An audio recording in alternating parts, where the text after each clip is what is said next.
I didn't even know I was house hacking, but house hacking it depends on where you are. I've house hacked where I've lived in a condo and I've rented out a bedroom. And then I've lived in that duplex that I bought when I was 21 years old. And I rented out the downstairs and I lived in the small, ugly unit upstairs. And that is a way to make money to pay your mortgage every month. You're listening to Yo Quiero Dinero, a personal finance podcast for the modern Latina. I'm your host, Janice Torres Rodriguez, personal finance expert, speaker, writer, and business coach. I teach women of color how to build wealth and gain financial independence through side hustles and investing. On this show, we're serving up POC-friendly personal finance knowledge, always with a side of sass. We're talking about how to make dinero, how to keep it, and how to make it grow. If you're ready to become poderosa with your dinero, you've come to the right place. Before we hop into today's conversation, I want to remind you to follow us on social. If you're loving this podcast and you want more community, you want to find out more about our events and all the stuff that we have going on behind the scenes, you can find us on Facebook, Twitter, TikTok, YouTube, Instagram, and everywhere else you love to hang out on the internet. If you're loving this podcast, please take a moment to leave us a review if you listen to us on Apple. It's the easiest way to share our podcast with people that you know and love, and it helps us get discovered by amazing listeners like you. So take a moment, leave us a review, share us with your friends and family, subscribe so that you never miss an episode, and make sure to check out our blog, YoQuieroDineroPodcast.com, where you can sign up for our email list and you'll never miss an episode. Plus, you get exclusive invitations to our live events, special discounts for our digital courses, and as always, our best personal finance tips and advice to help you be poderosa with your dinero. Thanks for listening. Now, let's get into the episode. Tom, welcome to the podcast. So excited to have you here. Super excited to be here. Huge fan. Thank you so much. So I am a big fan of what you're doing in the personal finance space. You talk a lot about real estate and how you were actually able to quit your job because of it. But I want to know, first off, how you got into the whole real estate, house hacking space, because I think there's a lot of folks that listen to the podcast that want to find these different ways of making income and potentially reaching financial independence. And you've been able to quit your job because of this. So start us off with sort of an introduction into how you got into the world of real estate investing. Absolutely. My name is Tom Brickman. I am Frugal Gay on Twitter and Instagram. I stumbled into the personal finance space about a year ago, but I had been doing house hacking. I had been doing flipping merchandise. I had been doing all of this all along. I just didn't know there was a name for it. I went to college in Ohio. I moved down to Dallas, Texas when I was 23 years old, and I took a traditional 9-to-5 retail type job, which I worked for the past 15 years. Just in January, I left that 9-to-5 to do real estate full time. Currently, I have my resale business called Cheap Cheap Closeout, and I have 18 rental doors that I own. And that is my passion, is real estate, really, and getting people into real estate and helping them understand the power of real estate. And a lot of people love to say, I want to get into real estate, but don't want to do the legwork to get into real estate. But that's kind of how I've grown over the past 18 years. Okay, that's amazing. So do you come from a family of real estate investors, or like, what is your money journey? What is your money story? So money journey, I was the oldest of 4. My father was a police officer, so we were not on the super poor spectrum and not on the rich spectrum. My mother stayed home with the kids. I remember in 2nd grade, my father bought his first rental property. I would go over there and paint, and I remember going over there and collecting rent with him, but by no means was he a real estate mogul. I think today he probably owns 4 or 5 properties, but he kind of lit that fire under me as early as 2nd grade because I remember going over there and painting with him. When I went to college, he helped me fill out paperwork for my job. I worked at the Gap, making $5.15 an hour. And I remember those days. Signed, I know, right? He signed me up for a Gap stock purchase plan, and without me even knowing what he signed me up for. So by the time I was 18 or 19, I realized I was purchasing Gap stock at a discounted rate as an employee. And I stuck out my whole time with the Gap through college because they also did tuition reimbursement. And that really set me up without me even knowing he was setting me up. When I was 21, I was a senior in college. I was about ready to graduate. I bought my first multifamily property. It was a $90,000 duplex back then. And I lived in the upstairs. I rented out the downstairs. It was actually rented when I bought it. And I just inherited the tenant. And they paid $600 a month. And my mortgage and insurance and tax was $738.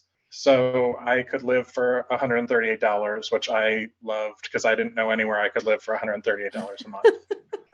Okay, so shout out to Dad because he really set you up for success. And I want folks to realize like this is the power of financial literacy. So if you are the first person in your family who is like learning about money, learning how the shit works, learning about investing, like this is the power that you have for the next generation, because now at 21 years old, you were able to buy your first investment property. Now, did your dad co-sign on it or were you able to actually get the mortgage for it by yourself?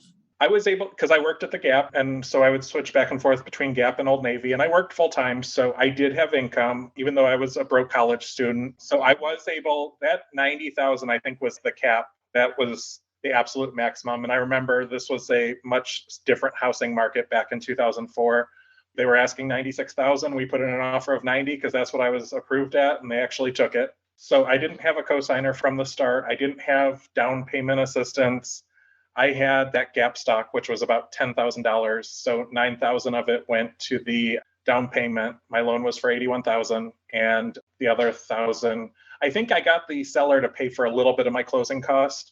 And then I know the other 1,000 went right towards that closing cost. Got it. Okay. So you started house hacking, which for folks that don't know, what does that actually refer to? I didn't even know I was house hacking, but house hacking is, it depends on where you are. I've house hacked where I've lived in a condo and I've rented out a bedroom. And then I've lived in that duplex that I bought when I was 21 years old. And I rented out the downstairs and I lived in the small, ugly unit upstairs. And that is a way to make money to pay your mortgage every month. Awesome. Okay. So what has been your experience? Have you house hacked to acquire every single property that you have? Or how has your real estate investing journey changed over time? I bought another single family property right after this one when I was 23. And this is basically the definition of why the housing crisis happened. I had no business buying it. I had a terrible down payment. I should have never bought it, but I did. And I ended up selling that 10 years later at a loss of $22,000. So I was too aggressive at the beginning. And then in 2009, I decided to financially get my shit together, basically. I had $17,000 in credit card debt. I didn't have any student loans because of the Gap tuition reimbursement program that I stuck with. But I charged up some cards and I had fun. And I took my first real job when I was 23. And in 2009, I'm just like, I need these credit cards gone. They're dragging me down. And I committed. I took a second job from my full-time job. Once I kicked the $17,000 in credit card debt, I really committed to buying one property a year. And being in 2009, properties were super inexpensive because of the crash. So I started with what everyone else was ignoring, and I focused on the low-hanging fruit, which was condos. Nobody really wants to buy and rent a condo in Dallas, Texas. And I house hacked that first one in 2009. Then when I bought the second one in 2010, I bought it cash because it was an $18,000 condo that year in 2010. And I just would save any kind of real estate income, save any kind of side hustle income, and I would just keep putting it back into real estate, back into real estate. Every bonus I got from work, I would improve my real estate with. And then doing that over the years, I've kind of traded up those condos and turned them into single family properties in A-class neighborhoods or a multifamily property in a B-class neighborhood. So I've done some upgrading over the years, but my mentality is the same. I don't like to take on a lot of debt to buy the real estate. I don't carry a lot of debt with the 18 doors that I have. So if I have 5 people not pay me rent this month, I'm going to be okay. Wow. Okay. That's a really powerful position to be in, because I think what scares a lot of people from real estate investing is this idea that like you have to have a shit ton of cash in order to make this a reality. So what do you say to folks that are intimidated by that? Like, where should they be looking in order to find better real estate deals than you would find in places like California or New York? Imagine living the lifestyle you've always dreamed because of a blog. Blogging made it possible for me to walk away from my 9-to-5 at age 36. Now I earn over $100,000 a year in passive income, and I'm ready to show you how to do the same. My signature course, the Jumpstart Your Blog Bootcamp, is enrolling soon. In the course, I'm going to teach you how to turn your passion into a profitable blog that helps you earn from anywhere. Even if you're clueless about tech, you've never built a website before, and you're convinced that nobody's actually going to care about what you're writing about. See, this is the thing. I didn't actually believe that you could make money from anywhere doing something that you love until it became my reality. I've perfected the art of blogging over the last 9 years, and because of it, I was able to walk away from my corporate career at the age of 36. I dreamed of having a location-independent lifestyle that would allow me to earn money from anywhere in the world, and that's exactly what ended up happening, but it didn't come without a lot of mistakes, a lot of burnout, and honestly, a lot of wasted time. So I said to myself, if I could do this all over again, what would you do differently? And that's exactly how I've built my course.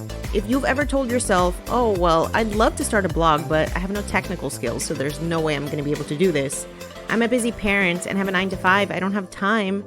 Or I don't know how to narrow down a niche. I love all the things. Or maybe even, isn't blogging dead? I feel like it's too late to do this. I promise you, what's actually holding you back is you're probably afraid to put yourself out there and you don't think anyone will care about your content. You're afraid of failing, investing your dreams and putting your voice out there. You're afraid of doing things wrong and wasting time and money. And those questions and fears are common, but they're stopping you in your tracks. What if you never launch your blog? Your message deserves to be shared. You can help people by using your blog to share the expertise you learned along the way, and you can get paid for it. The Jumpstart Your Blog Bootcamp is enrolling soon. Join the waitlist by heading over to yoquierodineropodcast.com/blog waitlist, and I'll see you soon. So I have a friend in California who was a server who bought his first property, a house hack. He worked 3 jobs and he saved up. He saved up $40,000 as his down payment. And he bought a condo and he rented out the bedroom, and it was a large condo. The living room he turned into his bedroom. And I think that there's opportunity all over the place. It's, do you want to do the legwork? Do you want to house hack?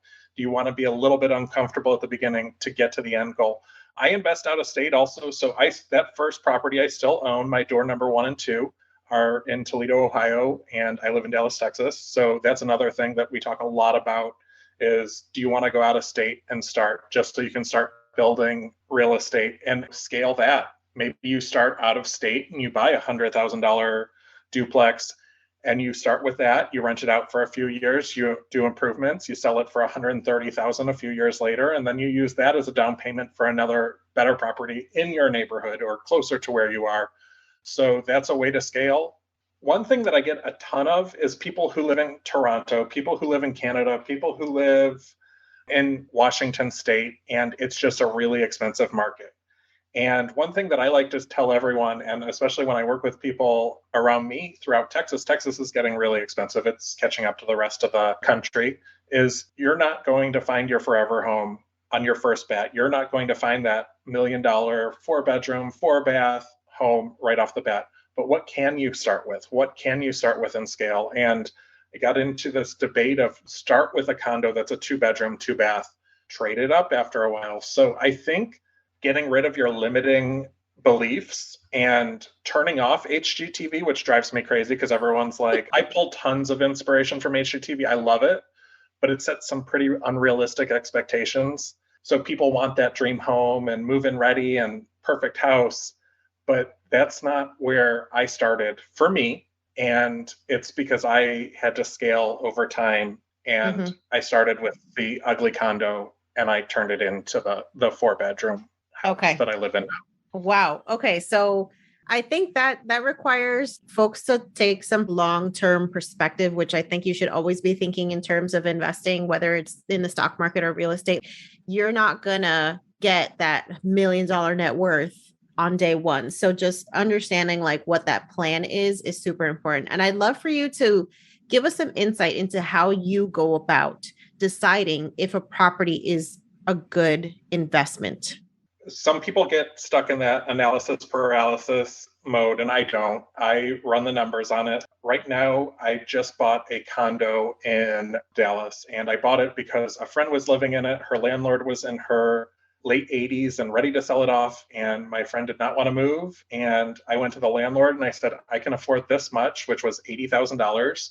Because once I ran the numbers and I put the tax and the HOA dues and the insurance in there, I knew what my friend was willing and able to pay for rent. And in order for me to make that deal work, it had to be $80,000. And the landlord went back and forth with me a little bit and said, you know what, I want to take this lower amount from you because I want your friend to stay in this condo. And I'm sure that you're going to take care of your friends. My friends lived there for 20 years. But the numbers have to make sense, and people will send me things all the time through DMs, and they're like, I'm looking at this and I'm looking at that. And if the numbers don't make sense, it's just not the deal for you, and you have to walk away from it.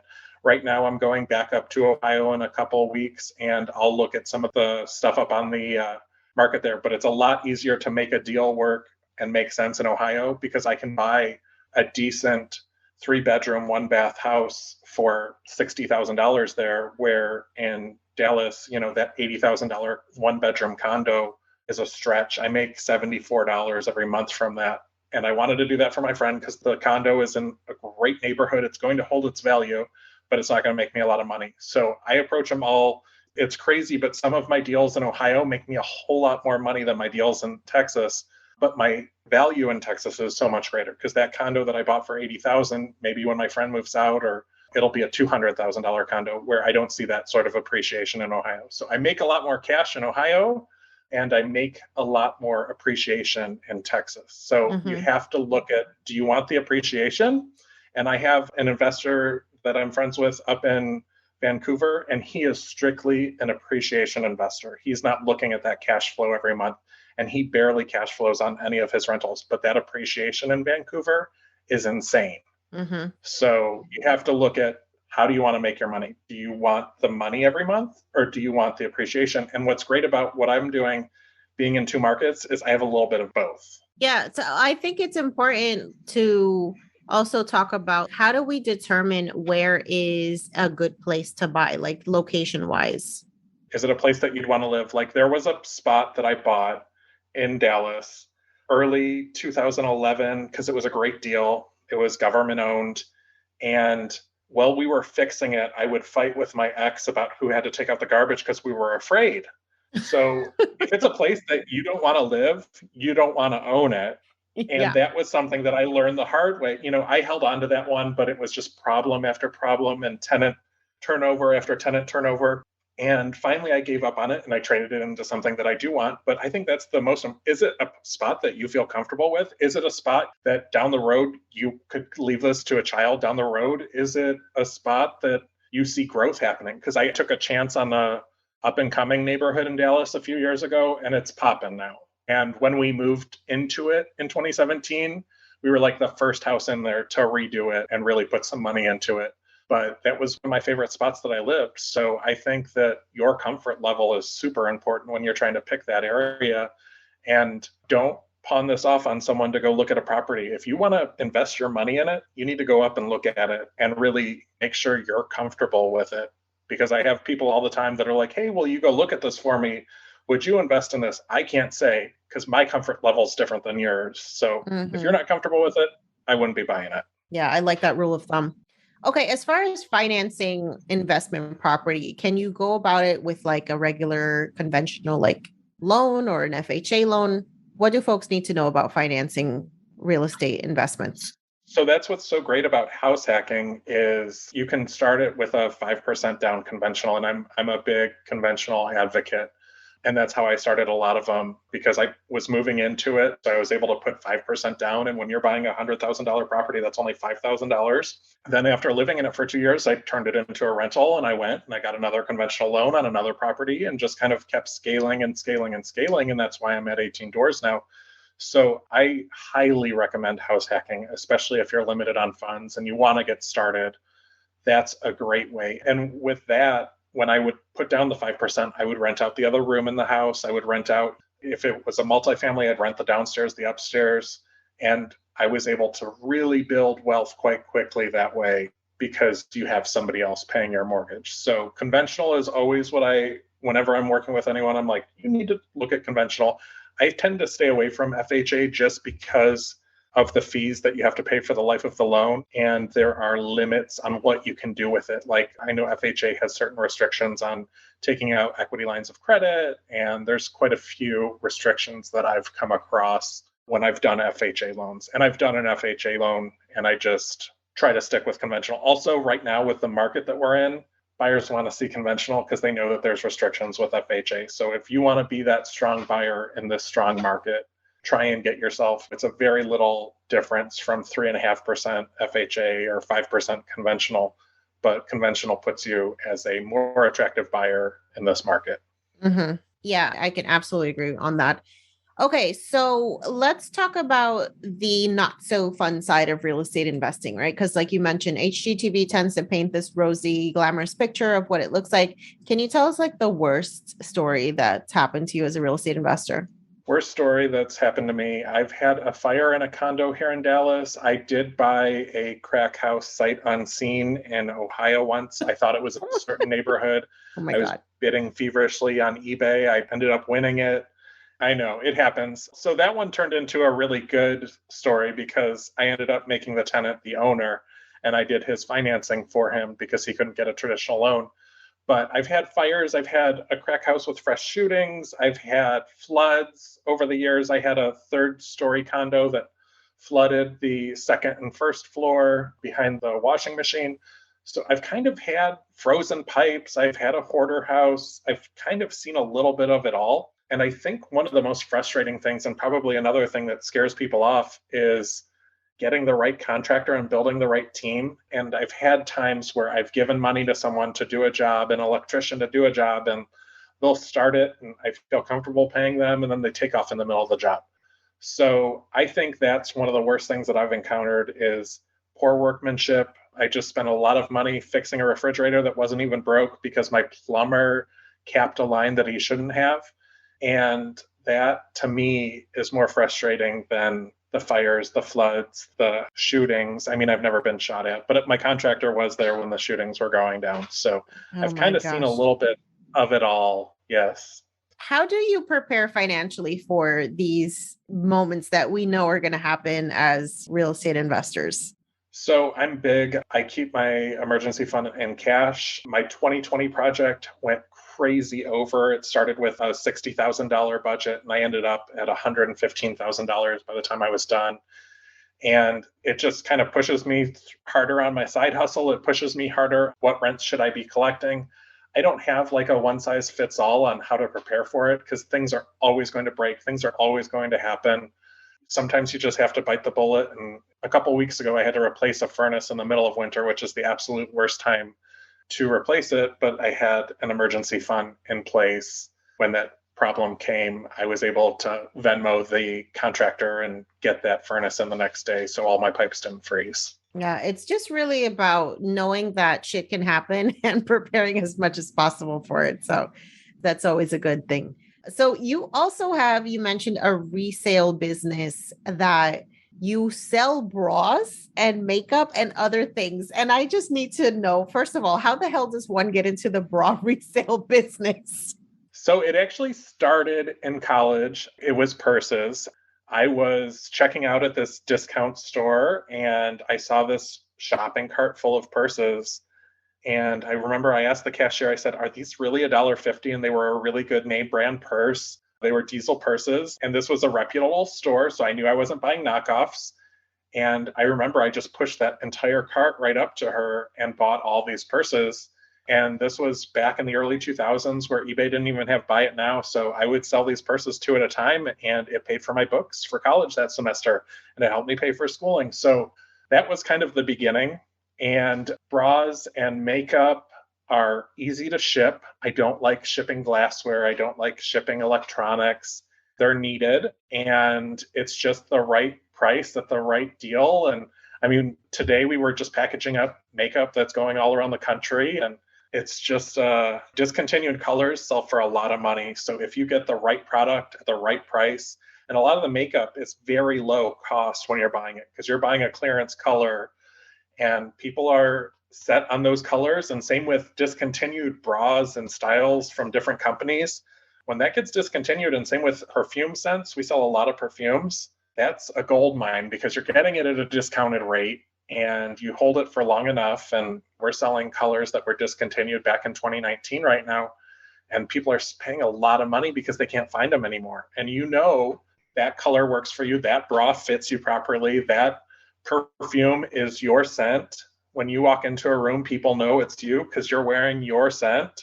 So people will pay big money, and it's a low cost item that we've been able to make a lot of money on over the years. And so are you literally just like walking into department stores, discount stores, and like buying whatever's on the shelf, or are you like meeting up with like wholesalers or whatnot?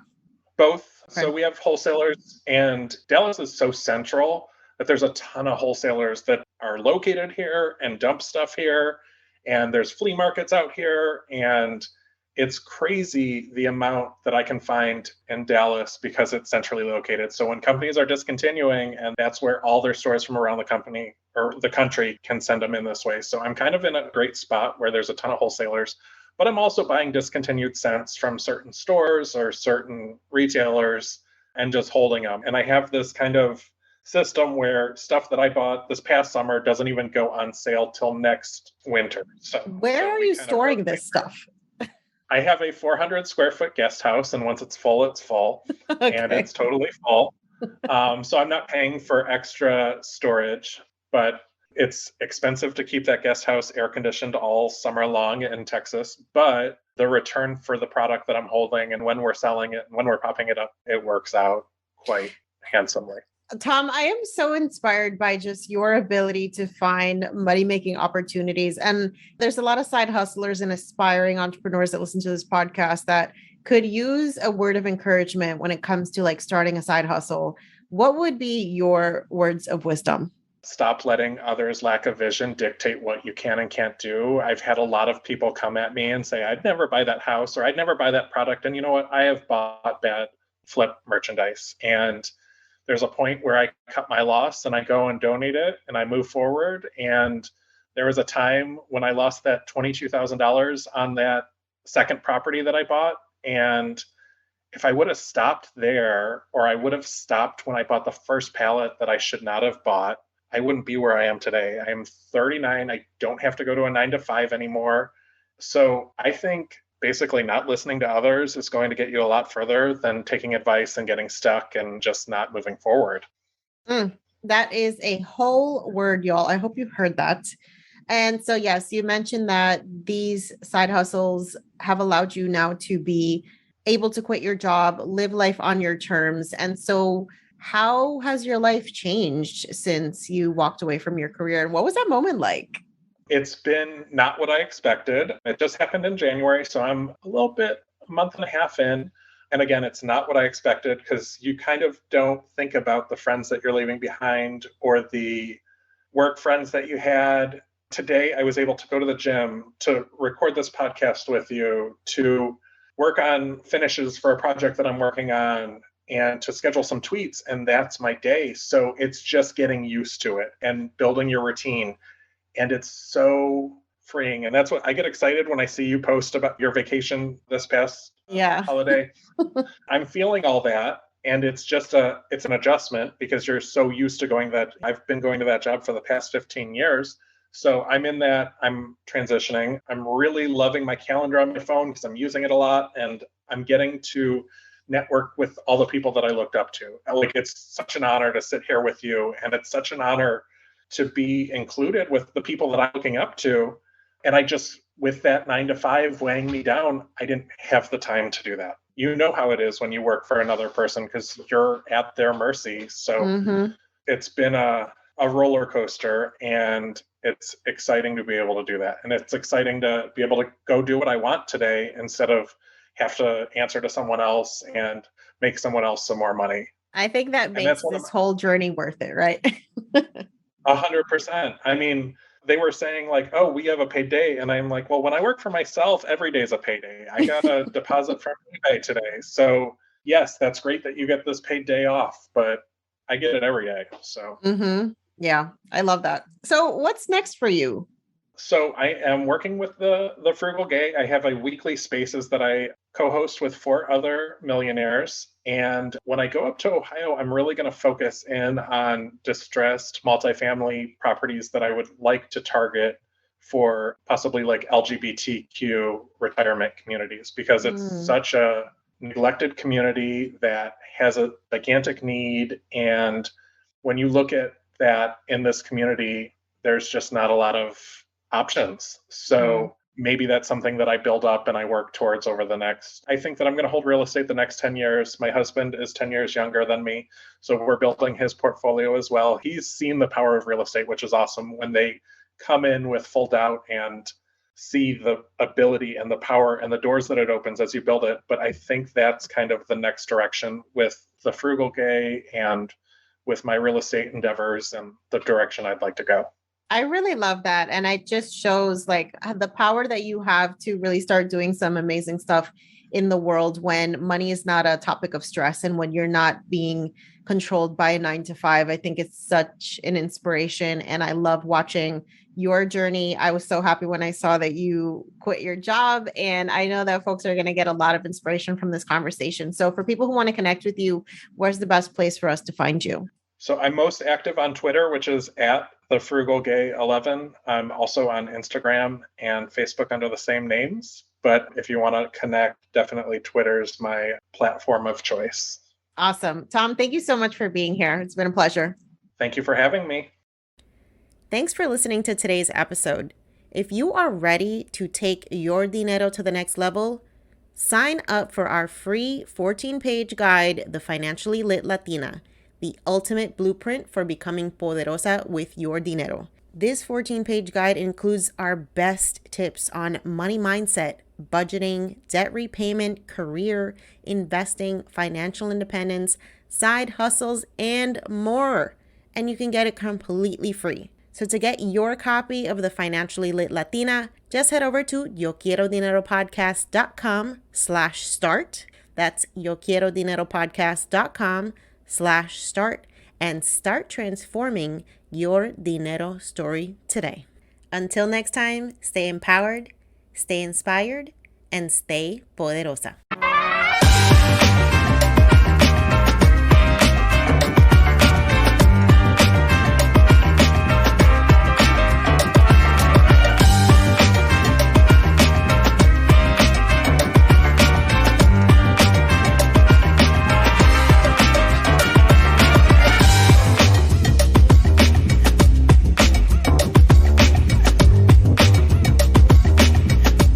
On the Yo Quiero Dinero podcast and associated entities, all information provided is for general information purposes only and does not constitute accounting, legal, tax, or other professional advice.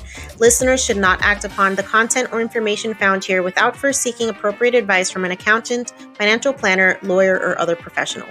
We assume no responsibility for information contained on this podcast and associated entities and disclaim all liability with respect to such information, including but not limited to any liability for errors, inaccuracies, omissions, or misleading or defamatory statements. Usage of this podcast and associated contents constitutes an explicit understanding and acceptance of the terms of this disclaimer.